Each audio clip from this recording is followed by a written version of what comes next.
lañ yàlla jàppale ba vraiment lii ngeen ci yaakaar mu sotteeg jàmm ak salaam li ci des nag dañoo fas yéene ci rencontre bi balaa ñu comme kilifa yi dañoo ñëw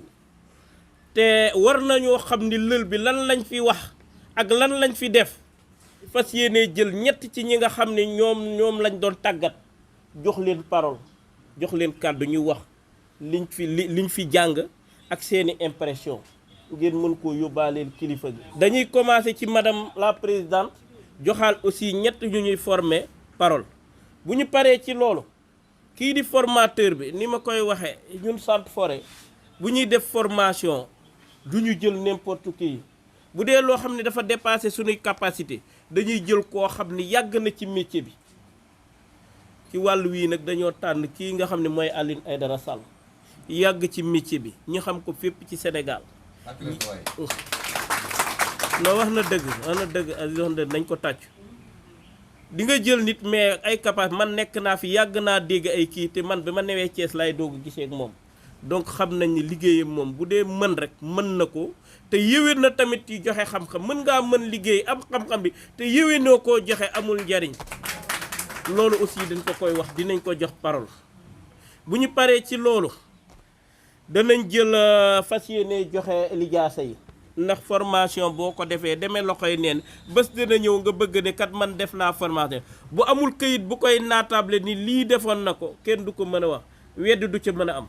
incha allah ak autorité yi toog fas yéene jox kenn ku ne attestation lijaasa bi nga xam ne war ni def nañu formation ci wàllum nu ñuy taxawalee ferme intégré ak nuñ koy doxale bu loolu jeexee tamit ñi fas yéene nañ ko defee woon ca commencement ba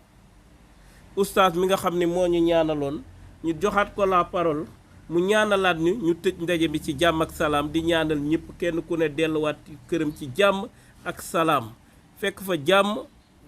jàmm ak salaam dem fa ak wér bu baax a baax incha allah loolu nag laa amoon ci lu may wax balaa ñuy commencé xanaa ni léegi dañoo fas yéene jël présidente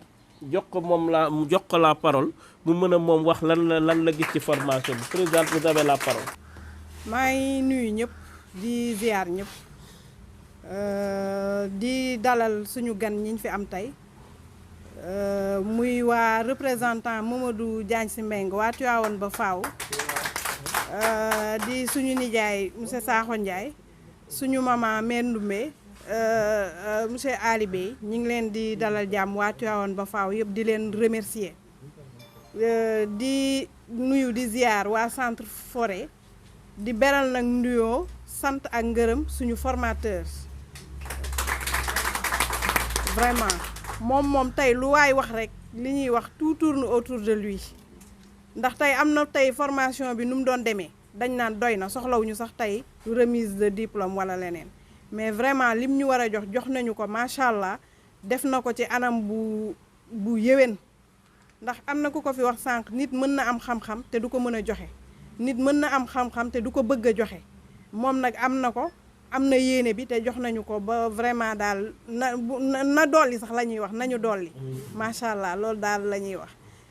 di gërëm waa Ndiassane Réma Ndiassane yi fi toog di gërëm aussi Réma Kokki seen représentant yooyu yëpp Réma Tivaouane du ñu des ginnaaw aussi comme fii lañ ko defee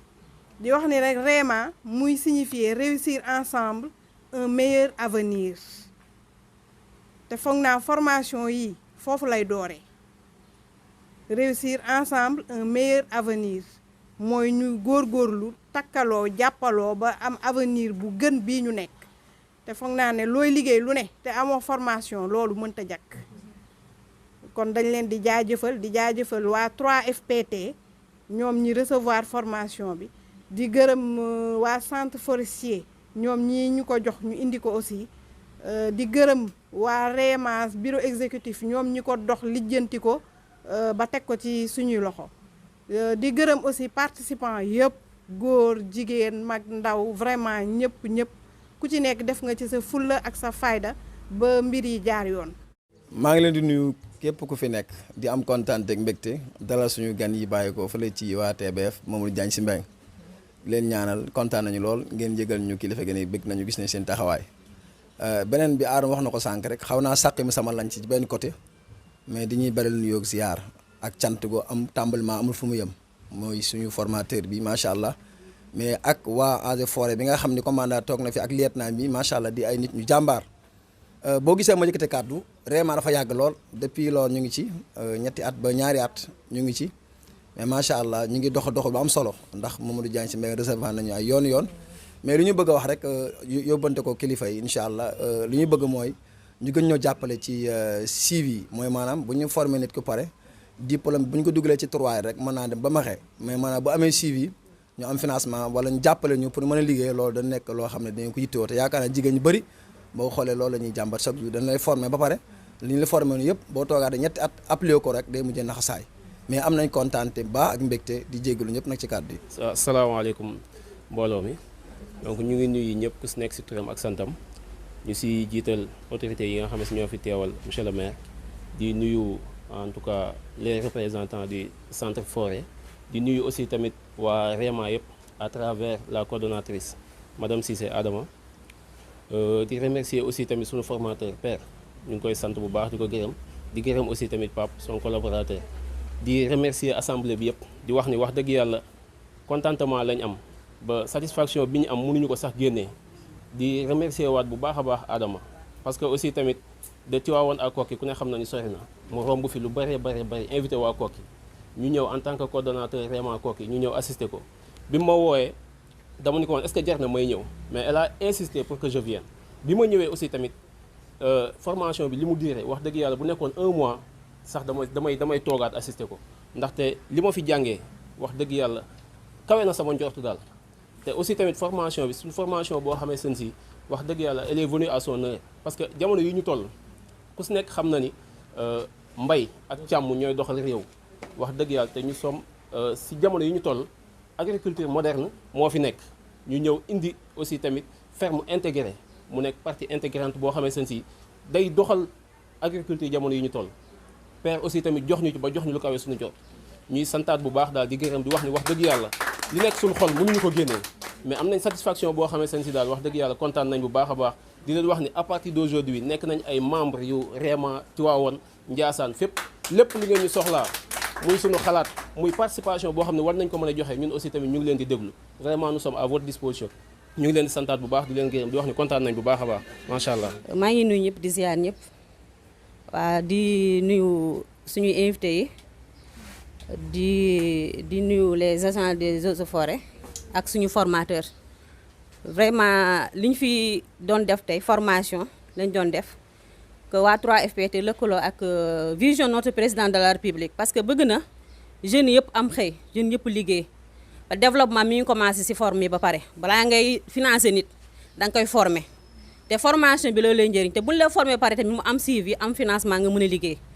ñun li ñuy wax autorités yi rek am nañ formation am suñu ay diplôme te lii dañuy jàngal agriculture si tool lañ koy def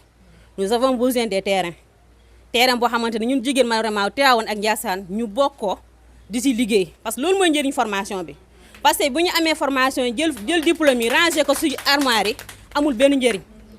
aviculture ñu ko doon def ku nekk yaa ngi am poulailler sa biir kër c'est pas adéquat ak forme yi ñuy jàngal donc dafa war a am foo xamante ne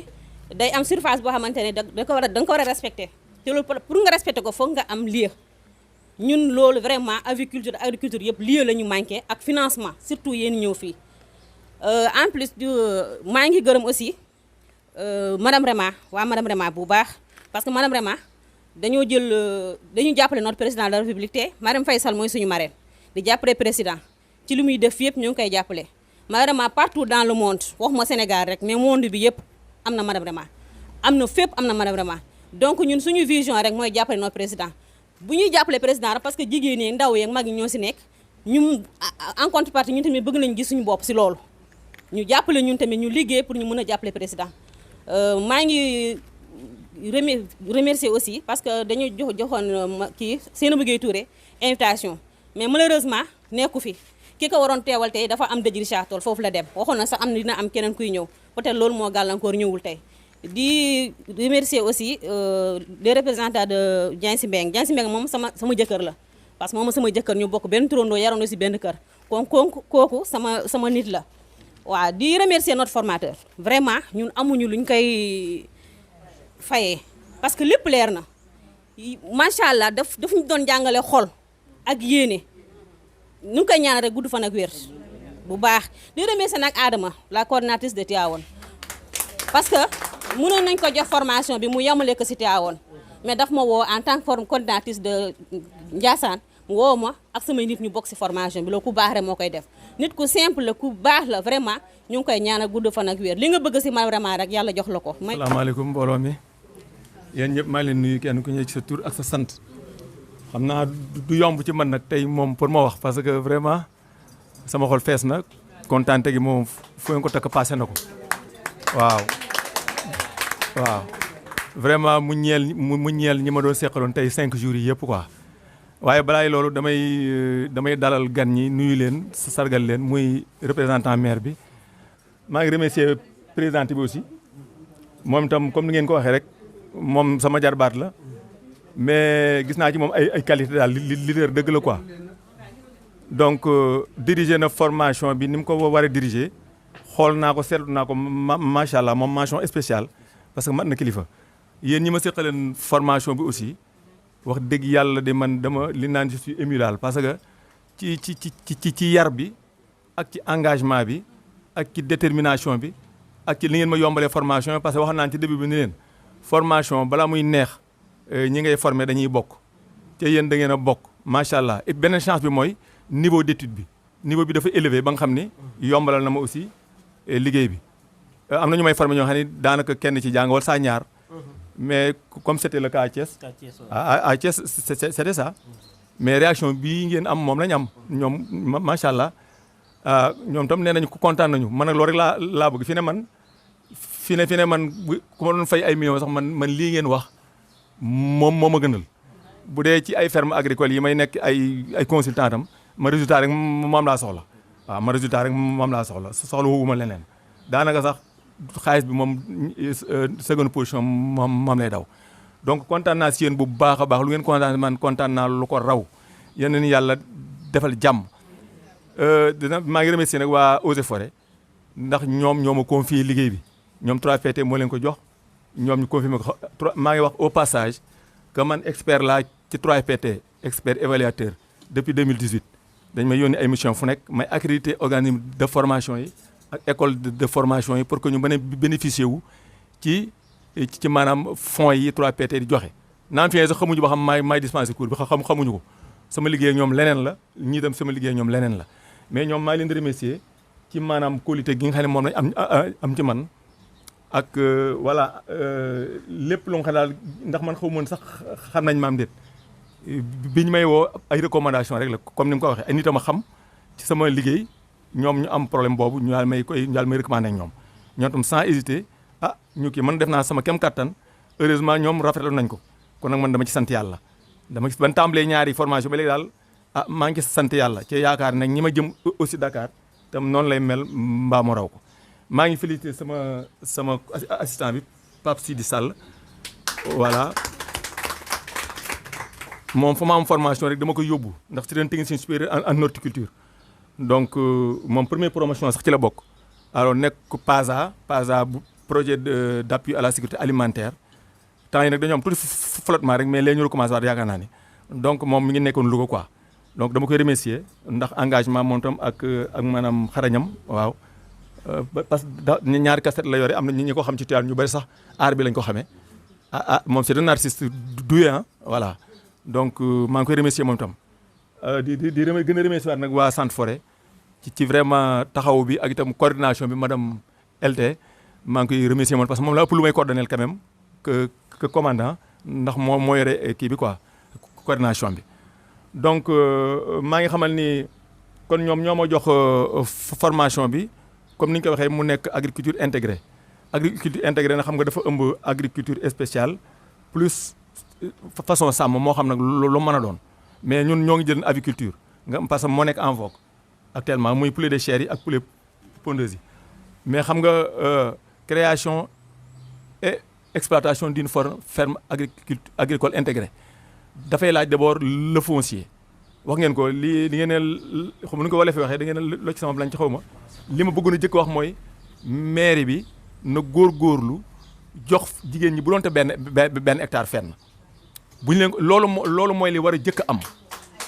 waaw pour que ñu mën a dundal lii ñu fi jàng tey suñ ko defee ñoom seen côté ñu jàpp ci financement bi nun ci suñ côté itam am nañu ay voies ak ay yoon yoo xam ne suñ ko tegee ñoom mën nañ leen a recommander ak ay organisme de financement yoo xam ni bu ñu defee dossier mën nañu am financement pour ñu xamul man je suis un retraité de l'ANIDA maa doon le coordinateur de la zone ouest pendant 11 ans Thiès Louga Diourbel Dakar avant loolu maa yoroon toutes les régions en matière d'horticulture voilà donc fii laa retraité donc xam naa yàgg na maa jàpp matériel ANIDA bi yëpp man maa ko yoroon xam naa programme ANIDA nu muy demee am nañ lu ñuy wax PAFI vert ñi am hectare ba 2 hectares dañ leen di appuyer gratuitement dañ leen koy may te yéen directeur ANIDA Tivaouane gi la dëkk yéen ñëpp xam ngeen ko muy sama xarit muy sama mag nekk sama xarit waaw donc yaakaar naa loolu su ngeen ko amoon yéen ca mën a jàpp ba ñu defar leen ferme équipée man am naa si yaakaar moom waaw loolu daal léegi nag la balle est dans le côté de la mairie ñu am benn lopin rek de terre fenn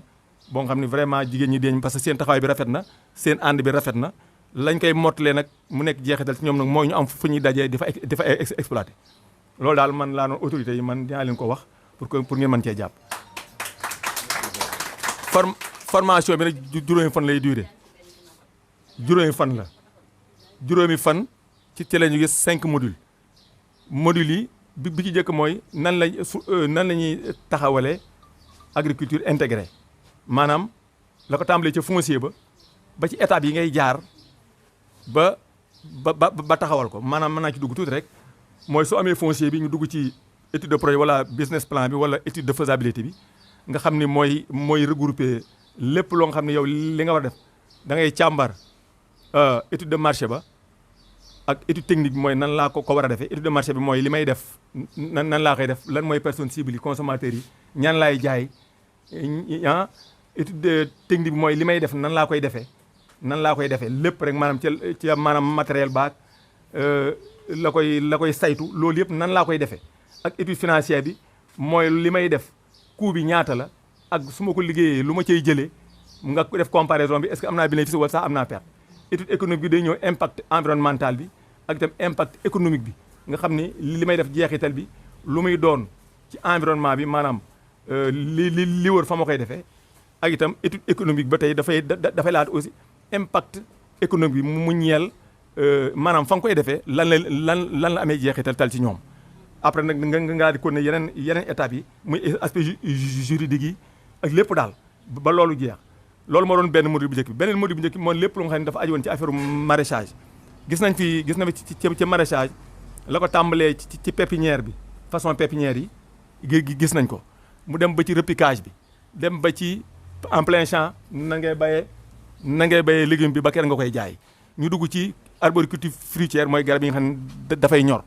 kasaali ko noonu moom itam exploitation bi gis nañ aspect yi nga xam ne dafa lié wu à l'arboriculture fruitière mu ne ñaari module plus bu njëkk bi ma lay wax mu nekk ñett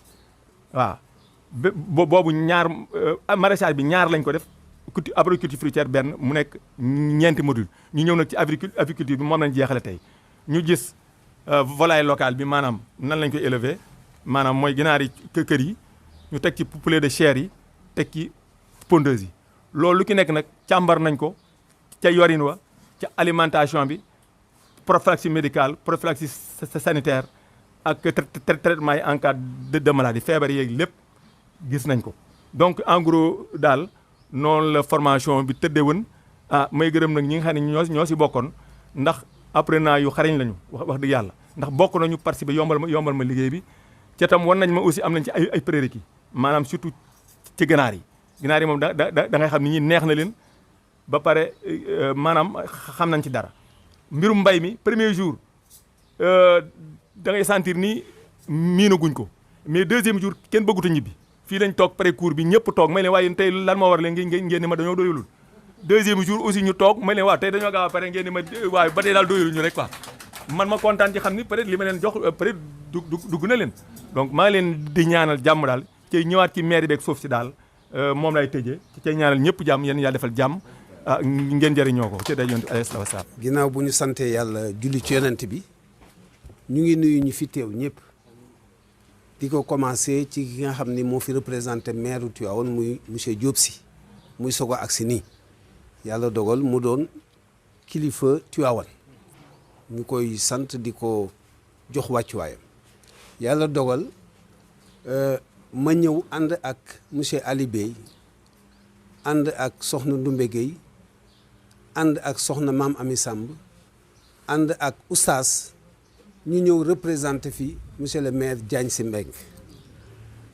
mi nga xam ni mooy président TBF doon directeur général bu SNHLM ñu ñëw représenté ko fi wax dëgg yàlla moom moo waroon a ñëw teew malheureusement dafay nekkul mais moom ci boppam moo bëggoon a ñëw teew puisque ku la yëg rek moo la sonal te ñii wax dëgg yàlla yëg nañ ko fonk nañ ko toppatoo nañ ko moom moo waroon a ñëwal boppam mais ñu ñëw représenté ko di sant bu baax ñi nga xam ne ñoo fi teew ñëpp di ko commencé ci waa centre forêt puisque ñu ma xam lañu puisque bi ma doonee planificateur IEF Tivaouane dem naa fa formation ba tey ci centre forêt bu Thiès mu doon nit ñu xarañ nit ñu baax nit ñoo xam ne ñu yaatu boo fa demee formation ci ngay xam ne ni c'est des gens très organisés bu loolu weesoo également ñu nuyu formateur bi monsieur Aïdara Sall li ngeen wax ci moom ñun xam nañ ko puisque yàgg nañ ak moom Tivaouane mu doon un consultant national puisque fu ne lay defee formation lay joxe ay formation puisque ANIDA gi mu wax effectivement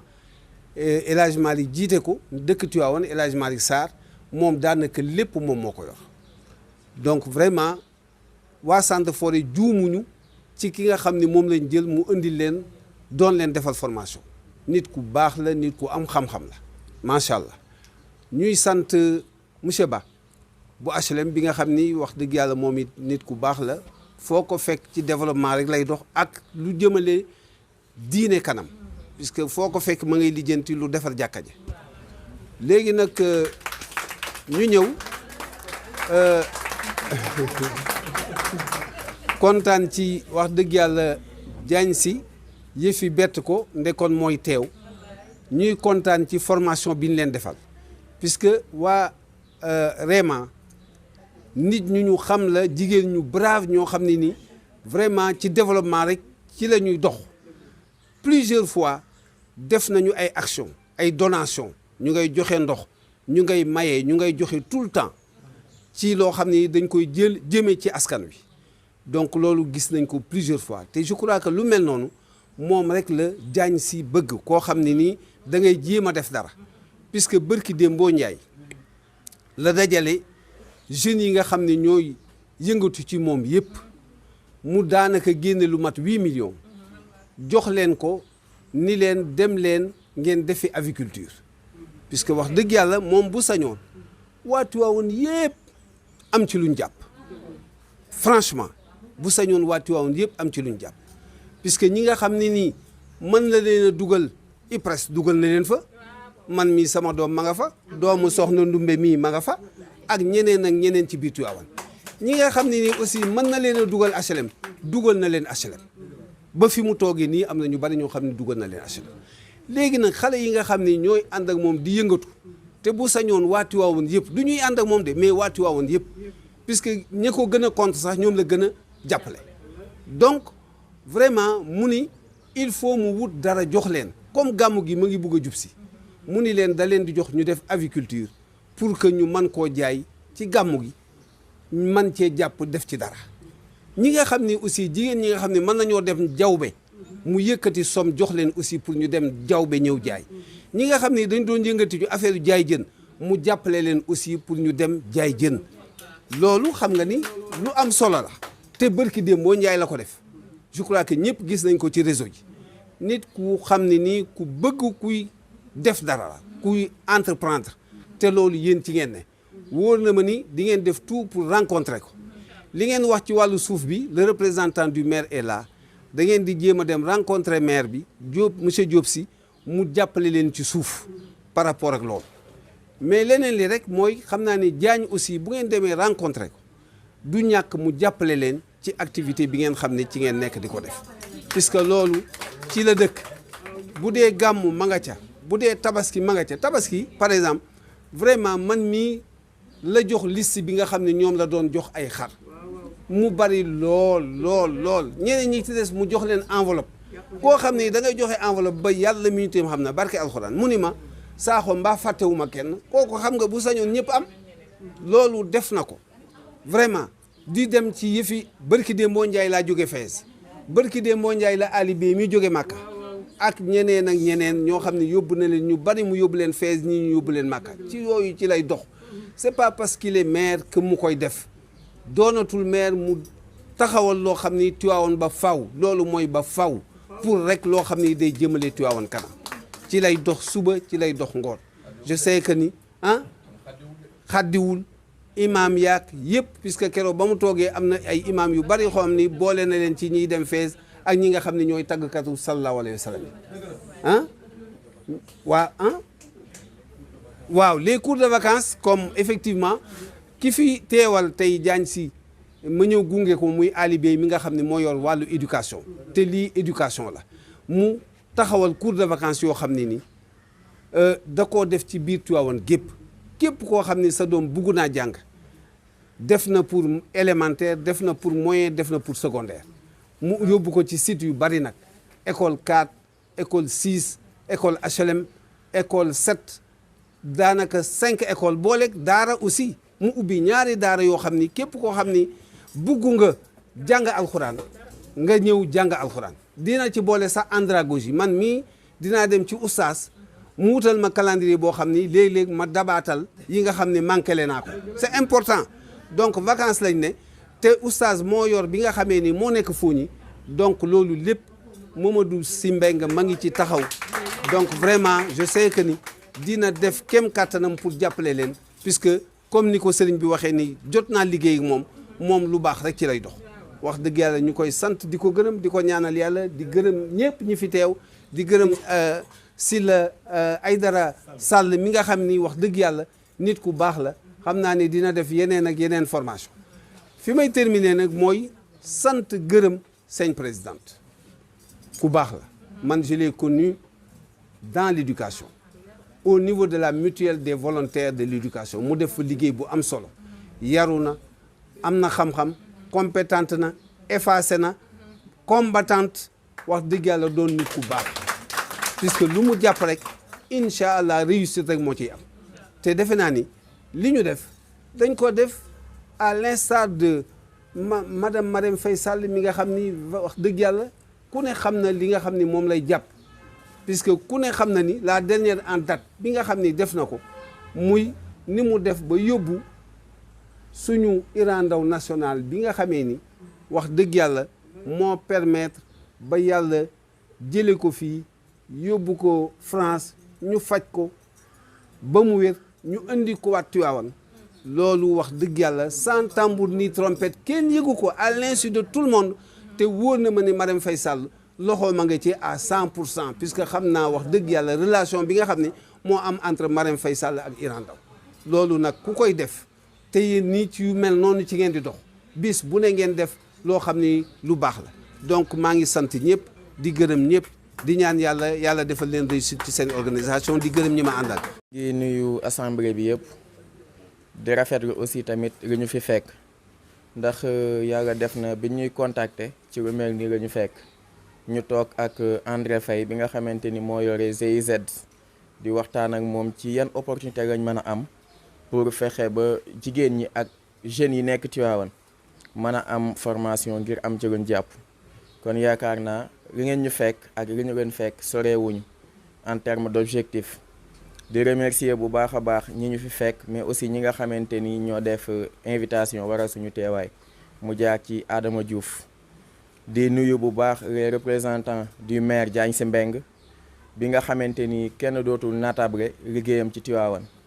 ñun fi ñuy commencer mooy rafetlu acte bi nga xam ne def na ko ci éducation ndax yàlla def na ñun ay acteurs éducatifs lañ tey boo génnee ñaari cours de renforcement yi gën a siiw ci Tivaouane benn bi ñun ñoo ko yore en tant que coordinateur et directeur technique kon bu defee lu mel ni ci éducation ñun la ko defal di ko remercier bu ngeen demee ngeen jottali ñu ko yóbbal bi